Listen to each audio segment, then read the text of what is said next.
दोस्तों नमस्कार। मैं विकास लोको पायलट। कैसे हैं आप लोग? उम्मीद है आपकी पढ़ाई अच्छी चल रही होगी। वंदे भारत क्लास पर, वंदे भारत क्लासेज पर आप बहुत बेहतरीन कंटेंट को पढ़ रहे होंगे और उसको याद करने में जी जान लगा रहे होंगे। दोस्तों सेम पैटर्न आएगा, सेम टाइप का पेपर आएगा, बस एग्ज़ाम में जाके ठकोरा लगाना है। आज मैं फिज़िक्स का आपको बूस्टर डोज देना चाहता हूँ। यहाँ से फिज़िक्स की शुरुआत होती है और एक या दो क्वेश्चन का कंसेप्ट ये लेकर जाता है और इतना अच्छा कंसेप्ट है, 100% आपको खुद को कॉन्फिडेंस आएगा बिना बोले। आप यूँ कहोगे सर मज़ा आ गया और आप लोग 1 या 2 नंबर के भागीदार हो जाओगे। देखते हैं दोस्तों मैं वही कंटेंट दे रहा हूँ जो एग्ज़ाम ओरिएंटेड है। स्टार्ट करते हैं दोस्तों। फिजिक्स का टॉपिक है दोस्तों मोशन। क्या है दोस्तों? मोशन।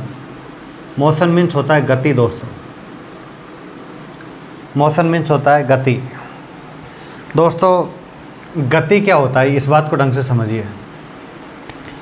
गति का मतलब दोस्तों ये नहीं है कि ये आपके पास कोई ट्रेन है, ये ट्रेन इस जगह पे खड़ी है तो यहाँ से ये ट्रेन मूवमेंट होकर यहाँ पर जाएगी। इसका मतलब ये बिल्कुल नहीं है।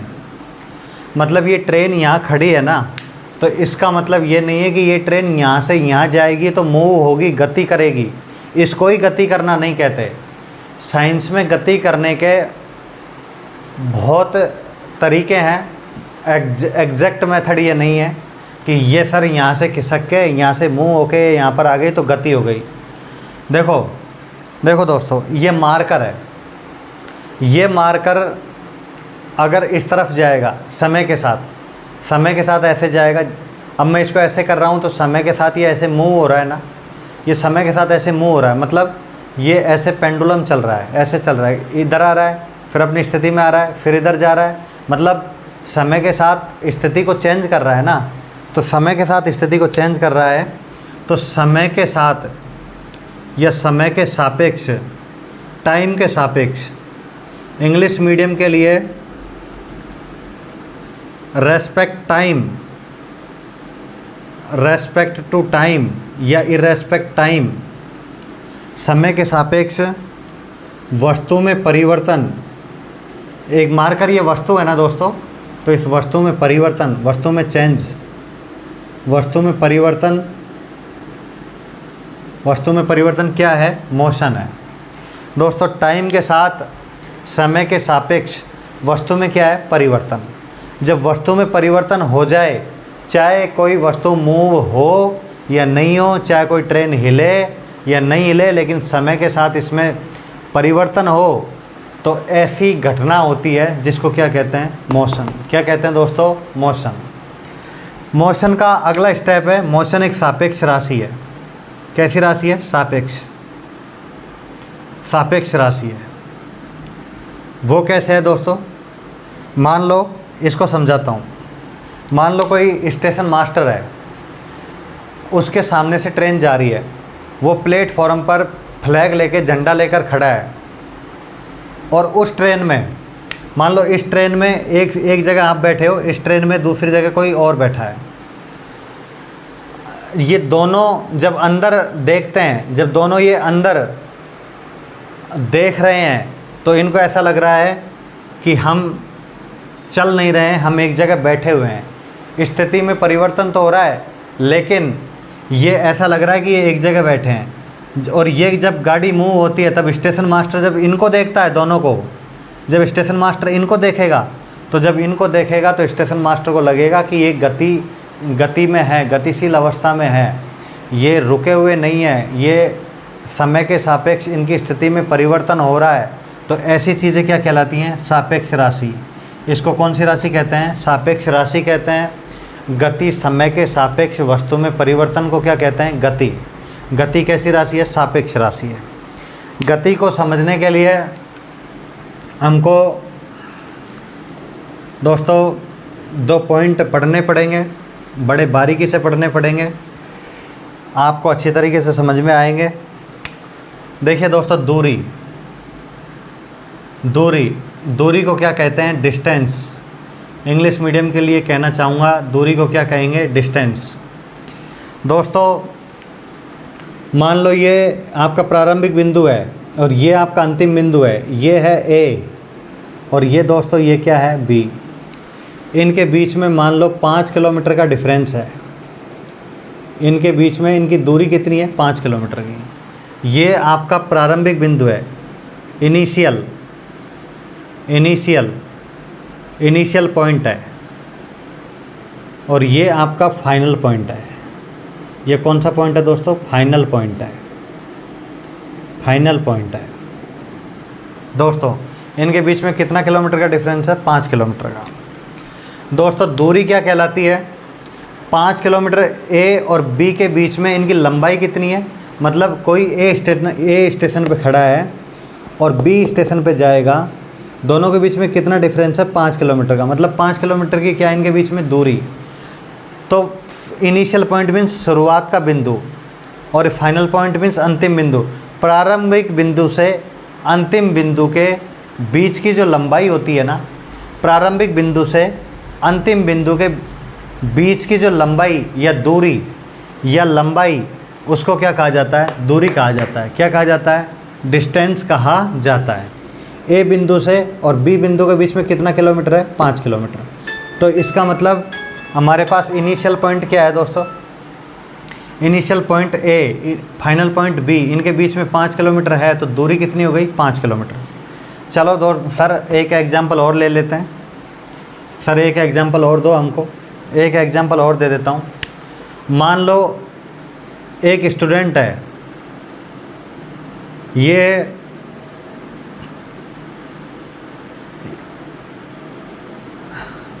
ये होम है। ये स्टूडेंट अपने घर से चला, घर से चलने के बाद ये गार्डन गया, अपनी फ्रेंड से मिलने गया। दोस्तों गार्डन में अपनी फ्रेंड से मिलने गया ये, और ये इसकी कोचिंग है, वंदे भारत क्लासेज है। ये इसकी कोचिंग है, विकास सर के पास इसको आना था वंदे भारत कोचिंग में। वंदे भारत कोचिंग में इसको आना था, घर से ये निकला, घर वालों से बोल के निकला कि मैं वंदे भारत कोचिंग जा रहा हूँ, विकास सर के पास जा रहा हूँ। तो ये क्या किया, घर से निकलते टाइम ये गार्डन में रुक गया। मान लो ये 3 किलोमीटर का डिफरेंस था घर से गार्डन में। घर से गार्डन में कितने किलोमीटर का डिफरेंस था दोस्तों? 3 किलोमीटर का। और फिर यहाँ से और ये यहाँ तक गया, तो मान लो ये कितना किलोमीटर का डिफरेंस था? 4 किलोमीटर का। और यहाँ से यहाँ तक का ये कितना था? 2 किलोमीटर का। तो टोटल ये कितना डिस्टेंस ट्रेवल किया, कितना डिस्टेंस चला, कितना दूरी चला? ये घर से ये गार्डन तक गया 3 किलोमीटर गया। फिर इधर से कितना गया? 4 किलोमीटर। और ये कितना गया? 2 किलोमीटर। मतलब दोस्तों ये ऐसे गया दूरी। प्रारंभिक बिंदु से स्टार्ट हुआ, घर से स्टार्ट हुआ, वंदे भारत कोचिंग पर जाना था, तो शुरुआत के बिंदु से और अंतिम बिंदु तक, इनिशियल पॉइंट से फाइनल पॉइंट तक कितना किलोमीटर? 3 और 4 7 और 2 9। तो टोटल कितना किलोमीटर चला दोस्तों? 9 किलोमीटर ये ट्रैवल किया। तो इसका डिस्टेंस कितना हो गया? 9 किलोमीटर हो गया। समझ गया दोस्तों कितना चला ये? इधर चला 3 किलोमीटर, इधर चला 4 किलोमीटर, इधर चला 2 किलोमीटर, और वंदे भारत कोचिंग में पहुंचा। घर से और वंदे भारत कोचिंग के बीच की जो डिस्टेंस है वो कितनी है? 9 किलोमीटर। समझ में आ गया? चलो, डिस्टेंस है दोस्तों, डिस्टेंस है, इसका मात्रक, इसकी यूनिट, इसकी इकाई मैं लिखा चुका हूँ, लेकिन आज मैं लिखा देता हूँ ताकि आपको याद रहे। यूनिट पूछी जाती है तो दोस्तों इसकी यूनिट क्या होती है? मीटर। इसकी क्योंकि लंबाई होती है ना अपने आप में दूरी, ये लंबाई तो चल रहा है, मीटर, किलोमीटर भी हो सकती है और सेंटीमीटर भी हो सकती है। दोस्तों लंबाई का मात्रक क्या है? लंबाई की यूनिट क्या है? Metre, kilometre, centimetre. इसकी दोस्तों वीमा क्या है? वीमा क्या है? डायमेंशन।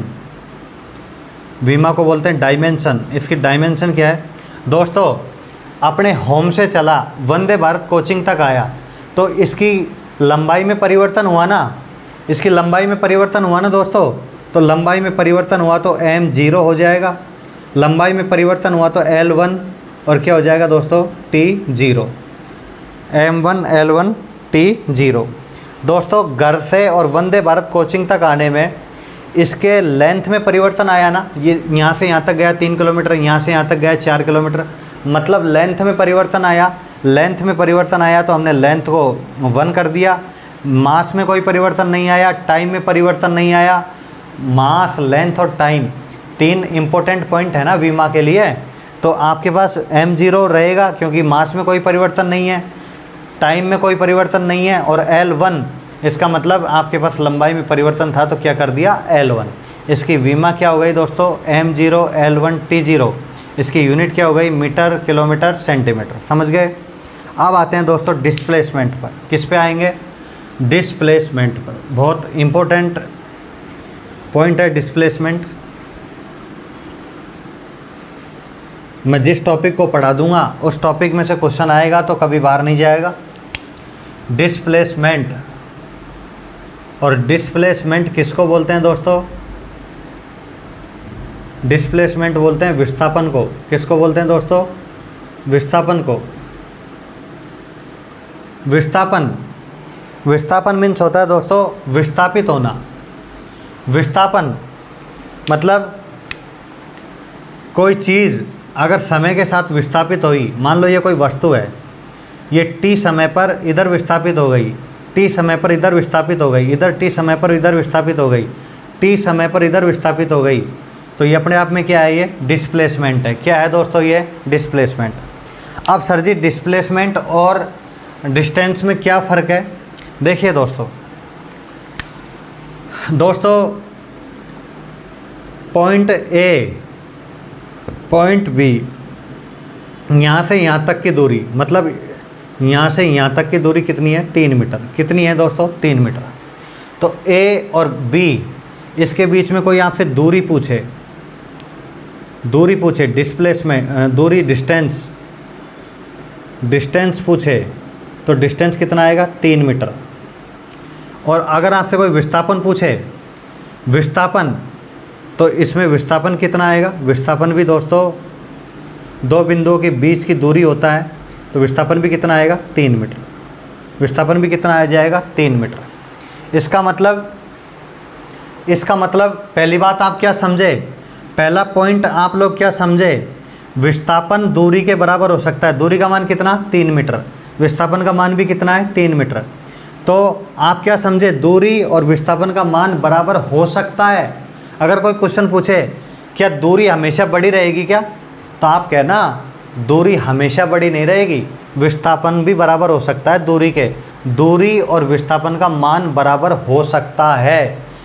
फिर उसका एग्जाम्पल समझाना, A बिंदु और B बिंदु, इनके बीच में 3 मीटर है, 3 मीटर गैप है, तो दूरी भी कितना रहेगा, 3 मीटर, और विस्थापन भी कितना रहेगा, 3 मीटर। 3 मीटर रहेगा तो इसका मतलब है कि दूरी और विस्थापन का मान क्या है, बराबर। तो एक मेन पॉइंट समझ लीजिए, मेन पॉइंट समझो कि दूरी और विस्थापन बराबर ऑलवेज नहीं होते दोस्तों, ऑलवेज नहीं होते। विस्थापन बराबर हो सकते हैं, ऐसे केस में बराबर हो सकते हैं। तो क्वेश्चन पूछे क्या दूरी विस्थापन के इक्वल हो सकती है, बिल्कुल हो सकती है, विकास सर ने कहा है। क्या दूरी हमेशा लिखेगा, क्या दूरी सदैव लिखेगा, क्या दूरी सदैव विस्थापन से बड़ी होती है, नहीं, दूरी विस्थापन के बराबर भी हो सकती है। समझ गए। दूसरा पॉइंट, विस्थापन का दूसरा पॉइंट आते हैं दोस्तों। विस्थापन की डेफिनेशन मैं आपको एग्जाम्पल से ही समझाऊंगा। दोस्तों मान लो ये पॉइंट है, ये पॉइंट है A, ये पॉइंट है B और ये पॉइंट है C। दोस्तों इसके बीच में मान लो ये 3 किलोमीटर था, ये आपके पास 4 किलोमीटर है, ढंग से समझना। और आपसे डिस्टेंस पूछे, डिस्टेंस पूछे मतलब दूरी पूछ रहा है, तो ये प्रारंभिक बिंदु से अंतिम बिंदु के बीच की दूरी, प्रारंभिक बिंदु से और अंतिम बिंदु तक, इनिशियल पॉइंट से फाइनल पॉइंट तक जो दूरी रहती है वो कितनी रहेगी, 3 और 4 7। तो टोटल कितना हो जाएगा 7 किलोमीटर। लेकिन डिस्प्लेसमेंट कितना रहेगा? सर जी क्या डिस्प्लेसमेंट भी 7 रहेगा क्या? डिस्प्लेसमेंट किसको बोल रहा हूँ मैं? विस्थापन को। विस्थापन को बोलते हैं दोस्तों डिस्प्लेसमेंट। विस्थापन कितना रहेगा मैं लिख ही देता हूँ यहाँ पर, आप लोग कंफ्यूज हो जाते हो। विस्थापन, डिस्प्लेसमेंट भी क्या सर जी 3 और 4 7 रहेगा क्या? नहीं, अगर 3 और 4 7 रहेगा तो फिर डिस्टेंस में और डिस्प्लेसमेंट में क्या डिफरेंस रहा? तो आपको क्या कहना है, डिस्प्लेसमेंट शुरुआत के बिंदु से अंतिम बिंदु के बीच की न्यूनतम दूरी। अरे ये आपके पास टर्न लेके जा रहा है ना, टर्न लेके जा रहा है, ये यहाँ से यहाँ जाएगा, यहाँ से यहाँ जाएगा, यहाँ से यहाँ जाएगा, तो ये क्या कहलाएगा? डिस्टेंस में आपको टोटल दूरी ट्रैवल करनी है, आपको टोटल डिस्टेंस ट्रैवल करनी है, टोटल आपको टोटल लेंथ है ना वो ट्रैवल करनी है। लेकिन डिस्प्लेसमेंट में आपको टोटल डायरेक्ट वाली आपको लेंथ को अचीव करना है। तो इसका मतलब डिस्प्लेसमेंट क्या हुआ? डिस्प्लेसमेंट का मतलब हुआ कि दो बिंदुओं के बीच की न्यूनतम दूरी। तो डिस्प्लेसमेंट का मतलब क्या हुआ? दो बिंदुओं के बीच की न्यूनतम दूरी, दो बिंदुओं के बीच की न्यूनतम दूरी, क्योंकि न्यूनतम है ना, ये शॉर्ट है ना, आपको डायरेक्ट जाना है ना, बीच की न्यूनतम दूरी, और न्यूनतम पे क्लिक करेंगे, मिनिमम दूरी क्या रहेगी? विस्थापन रहेगी दोस्तों। दो बिंदुओं के बीच की न्यूनतम जो डिस्टेंस रहेगी, न्यूनतम दूरी रहेगी ना, वो क्या कहलाएगी? विस्थापन। तो दोस्तों इसमें विस्थापन कितना आएगा? देखो दोस्तों, ये आपके पास कर्ण है, ये कर्ण है, तो कर्ण के सामने क्या होता है? लंब। ये आपके पास आधार है, ये आपके पास क्या है? लंब। तो कर्ण का स्क्वायर कैसे निकालते हैं? कर्ण का स्क्वायर क्या है? बी और सी का मान मुझे निकालना है, बी सी स्क्वायर कर देता हूँ। तो बी सी स्क्वायर करूँगा तो नहीं दोस्तों, आप मुझे क्या निकालना है? ये लंब के सामने की जस्ट क्या होता है? कर्ण। मुझे कर्ण निकालना है, तो कर्ण निकालना है तो मुझे ये क्या है? ए सी का स्क्वायर, ए सी स्क्वायर निकालना है। तो मुझे ए सी का स्क्वायर निकालना है, तो ये ए बी का स्क्वायर कर दूँगा, आधार स्क्वायर प्लस लंब स्क्वायर, या लंब स्क्वायर प्लस आधार स्क्वायर, कुछ भी कर लो। C B square, B C square plus A B square. दोस्तों बी सी स्क्वायर का मान कितना है? बी सी का स्क्वायर कितना? 16। भाई 4 है ना, 4 का स्क्वायर कितना कर दूंगा? 16 प्लस 3, ये 3 है ना, ए बी का स्क्वायर करना है। ए बी का मान कितना? 3, और 3 का स्क्वायर किया तो 9। 16 और 9 कितना हो जाएगा दोस्तों? 25। तो ए सी स्क्वायर बराबर 25, तो ए सी बराबर क्या आ जाएगा? √25 बराबर आंसर कितना आ जाएगा? 5। तो दोस्तों टोटल ये कितना आ जाएगा? 5 किलोमीटर आ जाएगा। समझ में आ गया क्या? दोस्तों आपको विस्थापन निकालने के लिए सबसे मिनिमम दूरी डिस्टेंस ट्रैवल करनी है, सबसे मिनिमम डिस्टेंस आपको ट्रैवल करनी है। सबसे मिनिमम डिस्टेंस आप ट्रैवल करने के लिए आपने क्या किया? डायरेक्ट शुरुआत के बिंदु से और अंतिम बिंदु तक आपने क्या किया? डायरेक्ट इसको लगा दिया। तो ये आपके पास क्या था? लंब, क्योंकि 90 डिग्री का कोण है। लंब के जस्ट सामने क्या होता है? कर्ण का मान आपको मालूम है, ए सी का स्क्वायर आपको मालूम नहीं है, तो ए सी का स्क्वायर कर दिया। कर्ण स्क्वायर बराबर आधार स्क्वायर प्लस लंब स्क्वायर, या लंब स्क्वायर प्लस आधार स्क्वायर, कैसे भी कर लो। तो बी सी का स्क्वायर कर दिया, ये बी सी का स्क्वायर हो गया। ये ए बी का स्क्वायर कर दिया, ये ए बी का स्क्वायर हो गया। बी सी का मान कितना था? 4 का मैंने स्क्वायर किया 16। ए बी का मान था 3 का स्क्वायर किया 9। 16 और 9 25 का अंडर रूट किया तो कितना आ गया? 5। तो ए सी का मान कितना आ जाएगा? 5। तो इसमें डिस्प्लेसमेंट पूछे दोस्तों आपसे तो क्या आ जाएगा? 5 किलोमीटर आ जाएगा। समझ गए दोस्तों? तो दूरी हमेशा दो बिंदुओं के बीच की अधिकतम दूरी होती है। दो बिंदुओं के बीच की अधिकतम लंबाई को, फाइनली सुन लो, दो बिंदुओं के बीच की अधिकतम लंबाई को दूरी कहा जाता है। दो बिंदुओं के बीच की अधिकतम लंबाई को दूरी कहा जाता है, लेकिन दो बिंदुओं के बीच की न्यूनतम दूरी को, मिनिमम डिस्टेंस को डिस्प्लेसमेंट कहा जाता है। और ये कितना रहेगा? 5 किलोमीटर रहेगा। दो बिंदुओं के बीच की न्यूनतम दूरी क्या रहेगी, डिस्प्लेसमेंट। तो डिस्टेंस बराबर 7 और 5, तो डिस्प्लेसमेंट आपके पास छोटा आ रहा है ना, विस्थापन आपके अब की बार आपके पास कितना है, 5, पहले कितना था, इसके बराबर था। दोस्तों विस्थापन दूरी के बराबर हो सकता है क्या, हो सकता है, पहले वाले एग्जाम्पल में बताया था। दूसरा एग्जाम्पल, एक एक चीज़ समझना है, कहीं से भी कुछ भी आ सकता है। डिस्प्लेसमेंट डिस्टेंस से छोटा हो सकता है क्या, हो सकता है, हुआ है। डिस्टेंस का मान 7, डिस्प्लेसमेंट का मान 5, विस्थापन का मान 5, दूरी का मान कितना, 7। तो क्वेश्चन कोई कहे क्या विस्थापन दूरी से छोटा हो सकता है, बिल्कुल हो सकता है। क्या विस्थापन दूरी के बराबर हो सकता है, हो सकता है, बिल्कुल हो सकता है। समझ गए, इसमें छोटा है, छोटा भी हो सकता है, बराबर है, बराबर भी हो सकता है। डिस्टेंस किसको कहेंगे, अधिकतम दूरी को दो बिंदुओं के बीच की, और विस्थापन किसको कहेंगे, दो बिंदुओं के बीच की न्यूनतम दूरी को। समझ में आ गया, ये 5 किलोमीटर भी निकाला वो समझ में आ गया। अगले पॉइंट पर चलेंगे दोस्तों, अब आते हैं वृत्ताकार गति पे। दोस्तों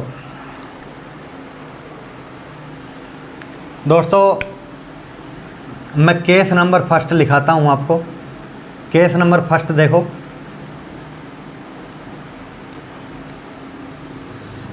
अगर आपके पास वृत्ताकार गति है, अगर आपके पास वृत्ताकार गति है, सर्किल मोशन है, आपके पास वृत्ताकार गति है जिसकी त्रिज्या है r, जिसकी त्रिज्या कितनी है, r, या r बड़ा लगा दो या छोटा लगा दो, कुछ भी लगा दो, इसकी त्रिज्या है r।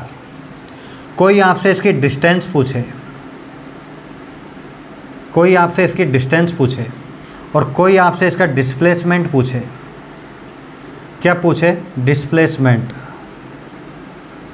तो दोस्तों देखिए, वृत्ताकार गति है, मान लो यहाँ से स्टार्ट होंगे, यहाँ से स्टार्ट होंगे, अपन को चलना है, अपन को डिस्टेंस पता करना है।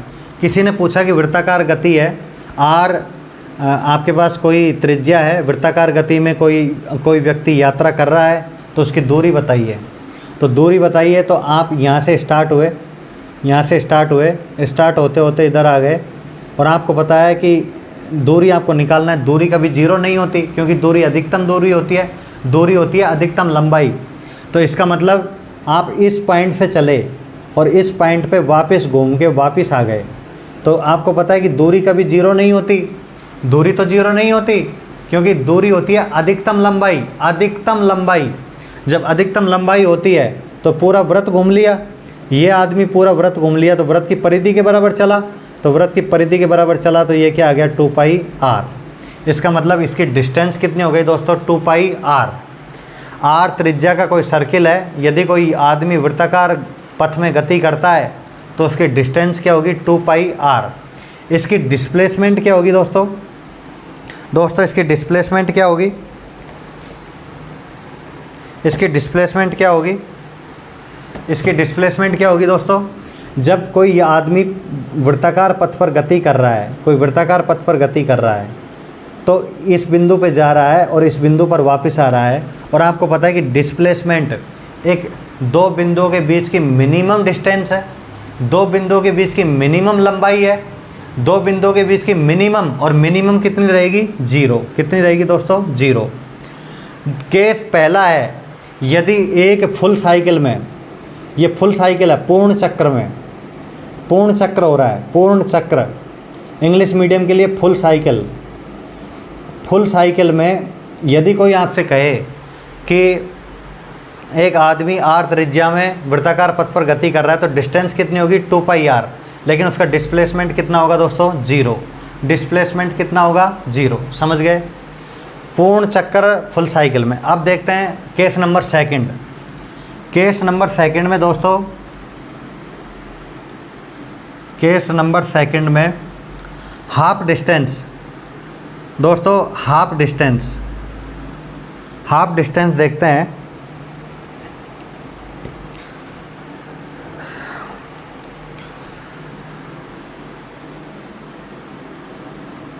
मान लो ये पूर्ण साइकिल था, अब की बार हाफ साइकिल में देखते हैं। हाफ साइकिल मीन्स आधे चक्र में। आधे चक्र में देखेंगे तो ये आपके पास आधा वृत्त हो गया दोस्तों, आधा वृत्त हो गया ये आधा वृत्त है या नहीं है? ये आधा वृत्त है। और दोस्तों आपको मालूम है जब ये हाफ साइकिल रहेगा, हाफ साइकिल रहेगा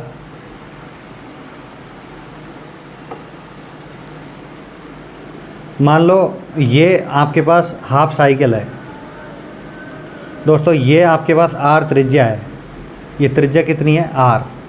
इधर भी ये इधर से इधर तक ये त्रिज्या कितनी है? आर।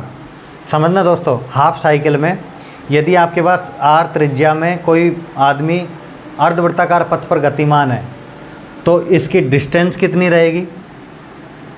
डिस्टेंस कितनी रहेगी? डिस्टेंस रहेगी, जब पूरे पथ में चक्कर लगा रहा था तो पूरे वृत्त की परिधि थी, हाफ में लगा रहा है तो 2 पाई आर का आधा, आधा ही तो हो जाएगा दोस्तों, क्योंकि आधे पथ में चक्कर लगा रहा है। तो 2 से क्या कट जाएगा? 2।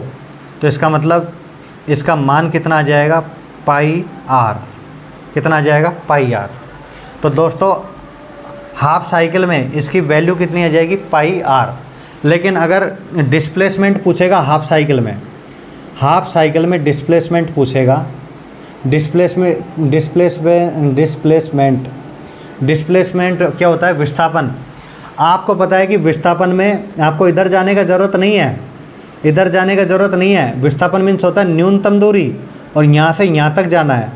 आपको यहाँ से यहाँ तक जाना है, यहाँ से यहाँ तक गए तो, यहाँ से यहाँ तक गए तो r प्लस आर बराबर कितना हो जाएगा? कितना हो जाएगा दोस्तों? 2r। तो कितना हो जाएगा दोस्तों? 2r। इसका मतलब आपको डिस्प्लेसमेंट पूछे अर्धवृत्ताकार चक्र में, हाफ साइकिल में, यदि आपसे डिस्प्लेसमेंट पूछे तो आपके पास कितना हो जाएगा? r प्लस आर बराबर कितना हो जाएगा? 2r। क्योंकि ये एक बिंदु से दूसरे बिंदु तक जाएगा, इसको ऐसे घूमने से मतलब नहीं है। डिस्प्लेसमेंट को सीधा जाना है, न्यूनतम दूरी तय करनी है। न्यूनतम दूरी करनी है तो इधर आपके पास आर त्रिज्या का एक वृत्त है, तो इधर भी ऑटोमेटिक जाहिर सी बात है कि इधर भी आर ही रहेगा, क्योंकि डायमीटर व्यास बन जाएगा ना, तो व्यास हो जाएगा तो ये कितना हो जाएगा? 2r हो जाएगा। तो 2r हो जाएगा तो डिस्प्लेसमेंट कितना हो जाएगा दोस्तों? 2r। दोस्तों जब साइकिल पूरी थी तो डिस्टेंस था 2 पाई आर, डिस्प्लेसमेंट कितना था? 0। जहाँ पर गए थे वहीं पर 0।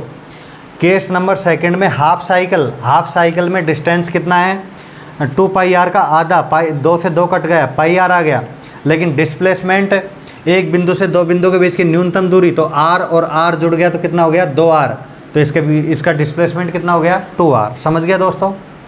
केस नंबर 3 बता देता हूँ, लास्ट में आपको केस नंबर 3 बता देता हूँ दोस्तों।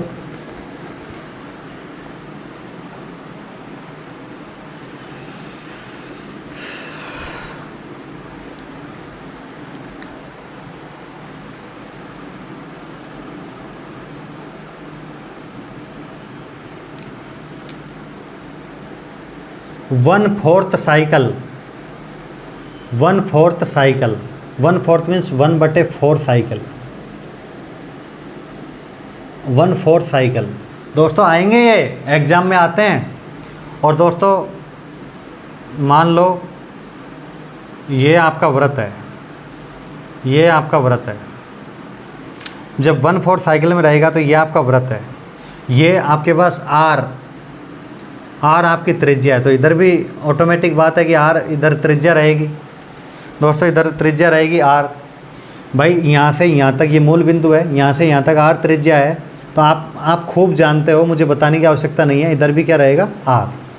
अब आपसे कोई डिस्टेंस पूछे, आपसे कोई क्या पूछे? डिस्टेंस पूछे, तो दोस्तों इस पूरे व्रत की देखो, इधर भी 1/4 है, इधर भी 1/4 है, इधर भी 1/4 है, और इधर भी 1/4 है। समझ में आ गया दोस्तों? आपसे 1/4 साइकिल की पूछे, पूरे व्रत में से एक हिस्से को काट कर मतलब पूरा व्रत का पूछे, पूरा व्रत का कितना है? 2 पाई आर। लेकिन फोर्थ अलग अलग टुकड़े को काटा, अलग अलग टुकड़े का पूछा, क्योंकि इधर भी आपके पास 1/4 पोर्शन है, इधर भी आपके पास 1/4 पोर्शन है, इधर भी आपके पास 1/4 पोर्शन है, इधर भी आपके पास 1/4 पोर्शन है, तो इसका मतलब इसमें किसका भाग दे दिया, 4 का। समझ गए दोस्तों?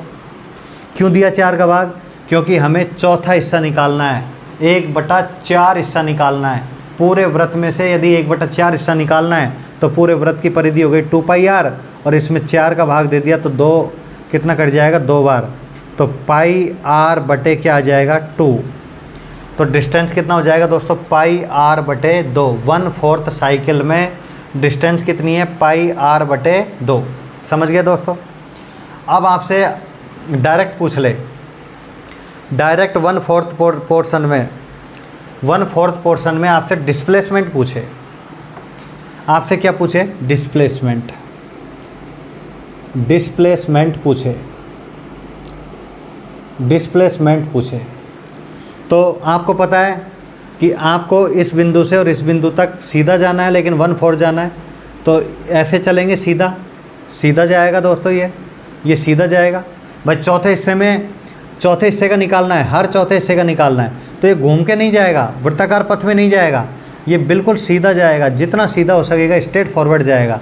और जब स्ट्रेट फॉरवर्ड जाएगा दोस्तों, ये जब स्ट्रेट फॉरवर्ड जाएगा तो r + r कितना हो जाएगा, 2r, लेकिन 2r किस में आ जाएगा, अंडर रूट में आ जाएगा।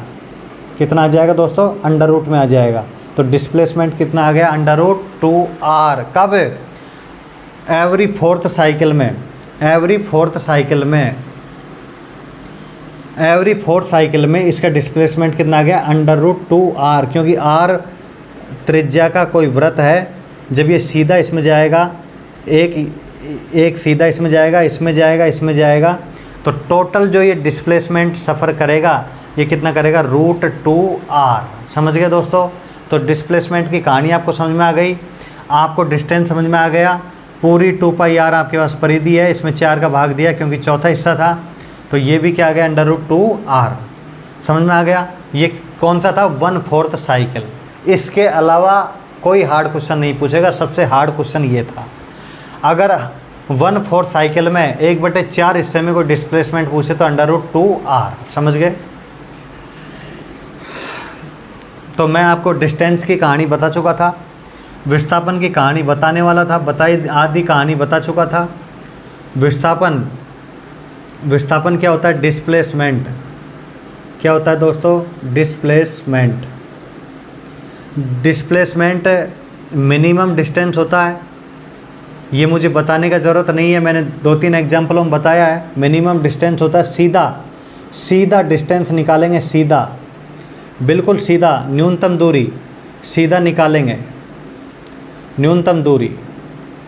और चूँकि जब न्यूनतम दूरी निकालते हैं, न्यूनतम लंबाई निकालते हैं, तो विस्थापन का जो मात्रक होता है, जो यूनिट होता है, जो इकाई होता है,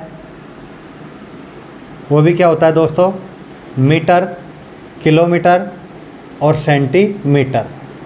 मीटर, किलोमीटर, सेंटीमीटर।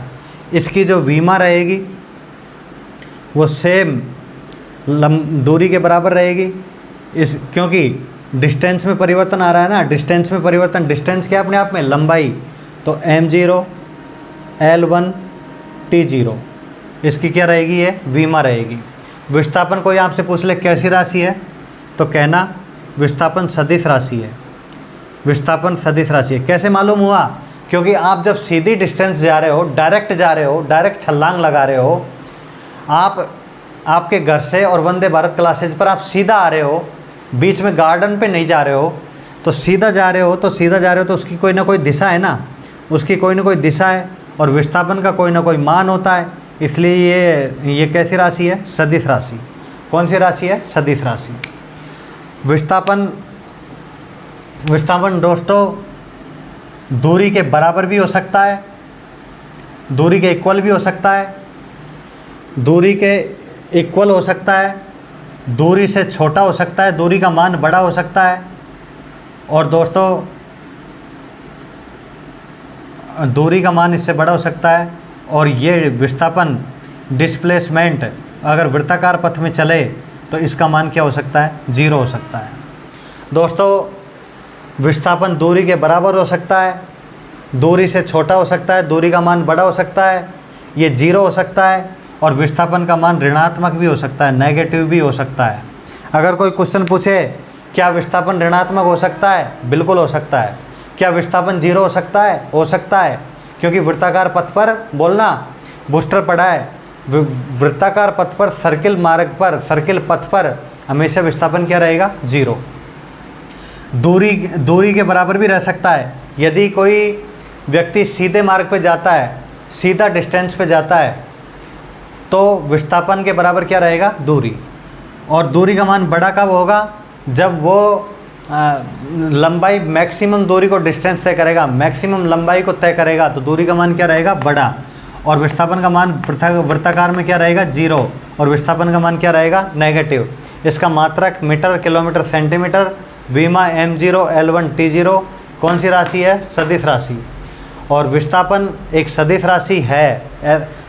जो क्वेश्चन मैंने करवाए हैं ये हर एक क्वेश्चन आज तक एग्जाम में आए हुए हैं, इसलिए गौर से पढ़िएगा, ढंग से समझिएगा और उसके बाद इसके नोट्स ज़रूर बनाना, क्योंकि मेरी एक एक लाइन जो मैंने बोली है ना, वो एक एक लाइन आपके पास एग्ज़ाम हॉल तक पहुंची है, एग्ज़ाम हॉल से ही रवाना होकर मेरे पास वापस आई है।